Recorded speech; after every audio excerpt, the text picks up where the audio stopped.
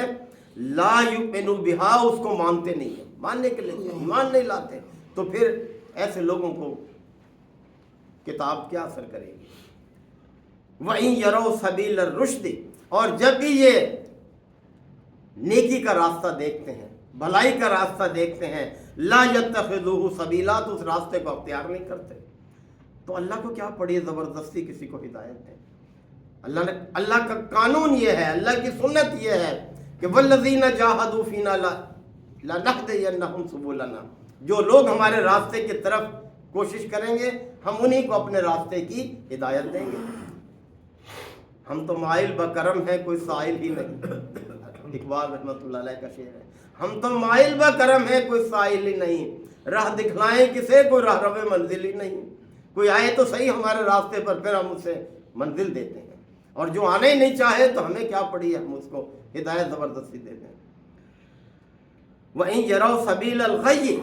اور ان متکبر لوگوں کا رویہ یہ ہے کہ جب یہ کسی نافرمانی کے راستے کو دیکھتے ہیں، يَتَّخِذُوهُ سَبِيلًا، اس راستے کو اپنا لیتے ہیں، یعنی ہر برائی کے راستے کو اختیار کرنے کے لیے تیار ہیں، اور بھلائی کے راستے کی طرف توجہ ہی نہیں دیتے، اس پر چلنے کے لیے تیار نہیں ہے۔ ذَلِكَ بِأَنَّهُمْ كَذَّبُوا بِآيَاتِنَا، ان کا یہ رویہ اس لیے ہے کہ کذبوا بآیاتنا، انہوں نے ہماری آیات کو جھٹلا دیا۔ یہی کام نبی کریم صلی اللہ علیہ وسلم کے ساتھ ہو رہا تھا، کہتے تھے نعوذ باللہ یہ کلام جو آپ پیش کر رہے ہیں یہ آپ خود گھڑتے ہیں یا کہیں سے سن کے آتے ہیں، کوئی نہیں آسمان سے آ رہا یہ کلام، حالانکہ چھپ چھپ کے سنتے تھے اس کلام کو۔ یہ جو سردار تھے مکہ کے چھپ چھپ کر سنتے تھے، جب مسلمان پڑھتے تھے نا اپنے گھروں میں کہ یہ وہ کلام ہے کہ جو انسان کا نہیں ہے۔ اور کئی دفعہ میں نے یہ بات رکھی ہے کہ مقابلے ہوتے تھے، یہ عربوں کو اپنی زبان دانی پر بڑا ناز تھا، اور جو کلام اول آتا اس کو خانہ کعبہ میں لٹکا دیتے تھے۔ اور نبی کریم صلی اللہ علیہ وسلم پر جب سورہ کوثر نازل ہوئی، آپ نے بھی ایک صحابی سے کہا اس کو لٹکا دو لکھ کر 3 سطریں، اور جب مکہ کا ایک بہت فصیح و بلیغ شخص جب اس نے پڑھا ان 3 سطروں کو تو اس نے 4تھی سطر اس کے نیچے لکھ دی کہ یہ کسی بشر کا کلام نہیں ہے۔ تو یہ ہے کہ اس طرح کا یہ اپنا کلام خود اپنی مثال آپ ہے۔ تو اس لیے فرمایا جا رہا ہے کہ کذبوا بآیاتنا، ان متکبر لوگوں کا رویہ اس لیے ہے ایسا کہ انہوں نے ہماری آیات کو جھٹلا دیا ہے، وَكَانُوا عَنْهَا غَافِلِينَ، اور اس سے غافل نہیں ہے، غفلت برت رہے ہیں۔ وَالَّذِينَ كَذَّبُوا بِآيَاتِنَا، یاد رکھو کہ جن لوگوں نے بھی ہماری آیات کو جھٹلایا، ایک قانون ہے اللہ کا، جو بھی ہماری آیات کو جھٹلائیں گے، وَلِقَاءِ الْآخِرَةِ، اور آخرت کی ملاقات کو جھٹلائیں گے۔ یہ لوگ آخرت کا انکار کہتے کیسے ممکن ہے جب ہم مر کے مٹی ہو جاتے ہیں، ہڈیاں بھی گل جاتی ہیں، دوبارہ پیدا ہونا ممکن نہیں ہے، مانتے نہیں تھے، جبکہ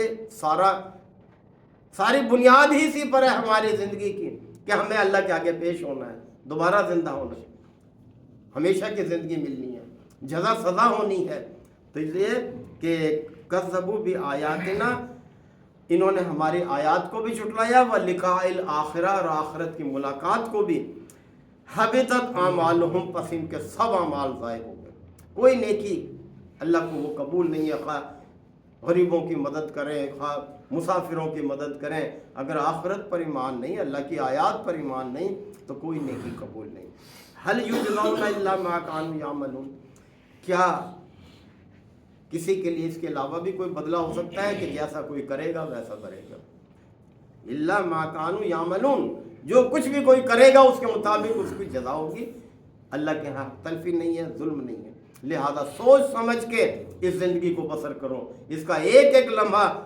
اس کا حساب ہونا ہے، احتساب ہونا ہے۔ کوئی یہ نہ سمجھے کہ بس مجھے ساری عمر کے لیے استثنا مل گیا، ارے بھائی استثنا تو کبھی وہ خلیفہ 3 براعظم تک جس کی سرحدیں تھیں اس نے بھی استثنا نہیں کیا، وہ بھی ڈرتا تھا کہ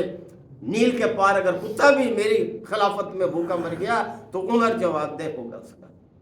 اور آپ کو یاد ہوگا وہ بڑا مشہور واقعہ ہے، آپ